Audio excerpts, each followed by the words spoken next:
येऊन फक्त भावनिक बोलणं वेगळं आहे, पण रिझल्ट ओरिएंटेड काही करायचं असेल तर निकाल लावणारी निकाल देणारी माणसं असली पाहिजे. आज असं समजा की 70% वेळ आज मुख्यमंत्र्यांच्या कॅबिनमध्ये ह्याच विषयावर गिरीश भाऊंनी असतील, दादा भुसे साहेबांनी तिथं दिला.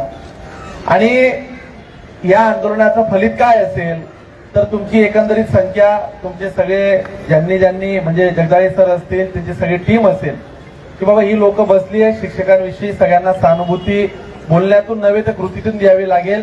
या आर्थिक वर्षाचं एकंदरीत फायनान्स सेक्रेटरी पासून सगळ्यांनीच सांगितलं की पुढच्याही वर्षी करायला अडचण येत आहे. मागच्या टप्प्यांचा इतिहास गिरीश भाऊंनी तुम्हाला सांगितला, पण शेवटी देवेंद्रजींनी सांगितलं की आपल्याला हा निर्णय घ्यावा लागेल आणि नवीन आर्थिक वर्षात 1 तारखेपासून पगार चालू होतील अशी व्यवस्था आपण लावू.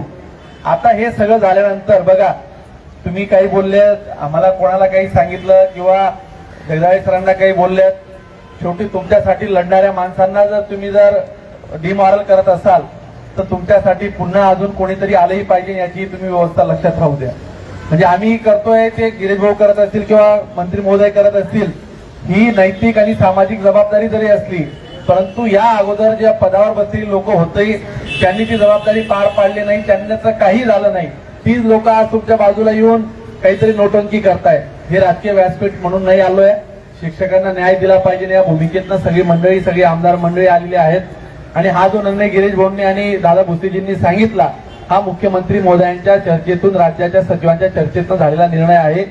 जगदाळे सरांनी सांगितल्याप्रमाणे तुम्ही सगळेजण मान्य करावं एवढंच तुम्हाला विनंती करतो. मान्य करणार ना गिरीश भाऊ? आता त्याचा गोड समारोप करावा ही विनंती दादाजी भुसेजी.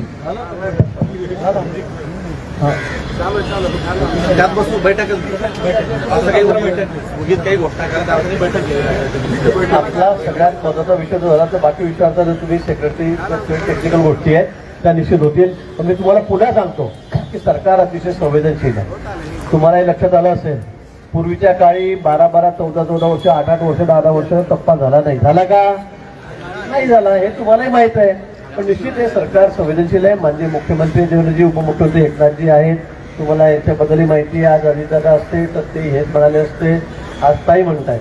पण मला वाटतं की आता हा निर्णय प्लस बनेल. आपल्याला थोडं 2-3 महिने उशीर होतोय, कारण मला तुम्ही म्हटलं की दिवाळीला द्या, दिवाळीचा म्हणजे डिसेंबरमध्ये होता, त्याच्याऐवजी मी मार्च केलेला आहे. बरोबर आहे.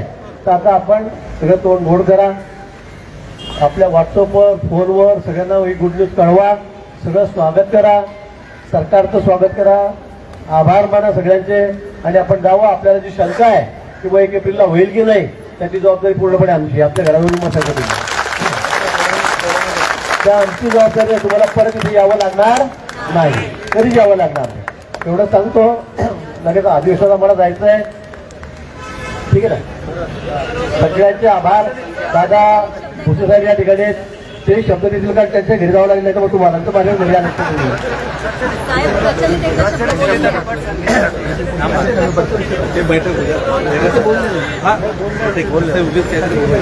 आदरणीय गिरीजी महाजन साहेब, सर्व सन्माननीय आमदार महोदय, या ठिकाणी सर्व उपस्थित शिक्षक बंधू आणि भगिनींना, मला वाटतं की गाडीत येत असताना गिरीश भाऊ आणि आम्ही सर्वजण शिक्षक बांधव कशा पद्धतीने त्यांचं मार्गक्रमण असतं अतिशय संवेदनशीलपणे आम्ही चर्चा केलेली आहे. आणि म्हणून इथे येत असतानाच जर काही नुसतं थातूरमातूर बोलायचं राहिलं असतं तर काल परवाच बोललो असतो. परंतु आज माननीय मुख्यमंत्री महोदयांना विधानसभेच्या सभागृहामध्ये उत्तर सविस्तर द्यायचं असताना राज्याचं, त्यांनी आपल्यासाठी जवळपास 20 मिनिट दिले आणि राज्याचे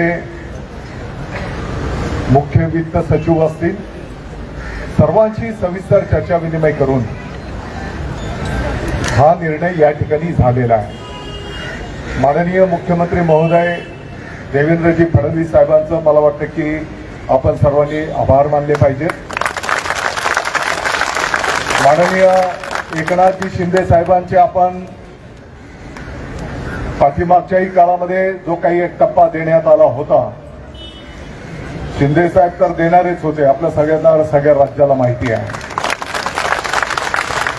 आणि आदरणीय सुनीत्राताई पवार साहेबांचेही आपण आभार व्यक्त केले पाहिजे. आणि मला वाटतं की आपण विशेष आभार एक वशिला लावायला, हे तर आमचं कुटुंब परिवार आहे, परंतु हेडक्वार्टरमध्ये माननीय मुख्यमंत्री महोदयांना वशिला लावण्याच्यासाठी माननीय गिरीश भाऊंना मी पकडून ठेवलं होतं. आणि गिरीश भाऊ एका बैठकीकरता 5 मिनिट वर गेले, परंतु मंगेशला धरून ठेवलाय. मला वाटतं की आपल्या सर्वांना माहिती आहे की ज्या आर्थिक परिस्थितीतनं आपलं राज्य आणि संकटांना तोंड देत आपण मार्गक्रमण करतो आहोत. शेतकऱ्यांचे, जसं भाऊंनी सांगितलं की शेतकऱ्यांच्या कर्जमाफीच्या संदर्भातला विषय असेल, अवकाळी पाऊस, होणाऱ्या दैनंदिन घटना, आणि म्हणून मुख्यमंत्री महोदयांनी 31 मार्च ही आपल्याला म्हणजे बजेट अधिवेशन की ज्याच्यामध्ये या संदर्भातली आर्थिक तरतूद केली जाईल असा शब्द आपल्या सर्वांना त्या ठिकाणी दिलेला आहे. मी या महायुती सरकारचा आपल्या सर्वांच्या वतीने आभार व्यक्त करतो. त्याच्यासोबतच आपले जे काही मुद्दे आहेत, पटसंख्येचा त्रुटी पूर्तता, प्रचलित, तर मी आता नवीन शिकायला घेतलेलं आहे. तर या संदर्भामध्ये आपण येणाऱ्या 15 दिवसाच्या आत, महिन्याभरात आपण बैठक लावू. त्या बैठकीला तुमचेही प्रतिनिधी बोलू. शिक्षक आमदार महोदयांना शब्द दिलेला असेल बैठक लावण्याचा, आणि त्या बैठकीमध्ये या सर्व बाबी आपण तपासून घेऊ. आणि हे सर्व आमच्या कुटुंबाचे सदस्य आहेत. विद्यार्थी हे आमच्या कुटुंबाचं दैवत आहे आणि हे सर्व आमच्या कुटुंबाचे सदस्य आहेत. हे तर टप्पाचा निर्णय तर झालेलाच आहे, परंतु त्याच्या पलीकडे जाऊन हे जे आमच्या कुटुंबाचे सदस्य आहेत, पाठीमागच्याही काळातले काही निर्णय तुम्ही बघितले असतील आणि येणाऱ्याही काळातले निर्णय तुम्हाला पाहायला मिळतील की तुमची वेठ बिगारी, आपली जी काही एक दहशत असते, मग सेवानिवृत्त होताना पण मला काही त्रास होईल का, ही सर्व दहशत मोडून काढण्याचं काम शिक्षण विभाग करेल.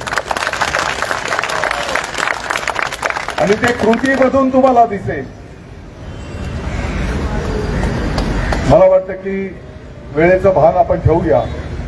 परत एकदा मी आपल्या सर्वांचं या ठिकाणी आभार व्यक्त करतो आणि सर्वांना जाता जाता विनंती करेन. मला माहिती आहे की हा क्षण काही फार उपदेश करण्याचा, आपण पटसंख्या वगैरे बोलले, परंतु आजही आमच्या अनेक शिक्षक बंधू भगिनी आहेत की त्यांच्या शाळेमध्ये प्रवेशाच्यासाठी आम्हाला विनंती करावी लागते. त्यांच्या शाळेचा तेवढा पट पण नाही, तुकडी वाढवावी लागते, असे पण आहे. आणि एकीकडे आपल्यावर, आपल्या या कुटुंबावर टीका होते, मराठी शाळा बंद पडतायत, पटसंख्या घटते आहे. हे एक आपल्या सर्वांच्या समोर आव्हान आहे. आणि म्हणून मला माहिती आहे रिकाम्या पोटाने या गोष्टींना आपल्याला सामोरं जाता येणार नाही, याही गोष्टीची जाणीव आहे. आणि म्हणून येणाऱ्या काळामध्ये आपले जे जे काही प्रश्न असतील ते सोडवण्याचं काम आपला विभाग त्या ठिकाणी करेल. आणि जेव्हा जेव्हा गरज पडली शिक्षण विभागाला, तर संकट मोचनाला पुढे करून म्हणजे आर्थिक बाबींशी संबंधित जो विषय असेल, बाकी आमच्या या कुटुंबाला त्रास देणारे जे आहेत त्यांचा बंदोबस्त करायला विभाग सक्षम आहे, ते बरोबर करू आपण. परंतु जिथे जिथे आम्हाला आवश्यकता पडेल तर निश्चितपणे माननीय गिरीश भाऊ आपल्या सोबत असतील हा विश्वास व्यक्त करतो. परत एकदा आपल्या सर्वांचे मी आभार व्यक्त करतो. जय हिंद, जय महाराष्ट्र. धन्यवाद साहेब. ताज्या घडामोडी जाणून घेण्यासाठी आजच बहुजन आवाज न्यूज चॅनलला लाईक, शेअर आणि सबस्क्राईब करा.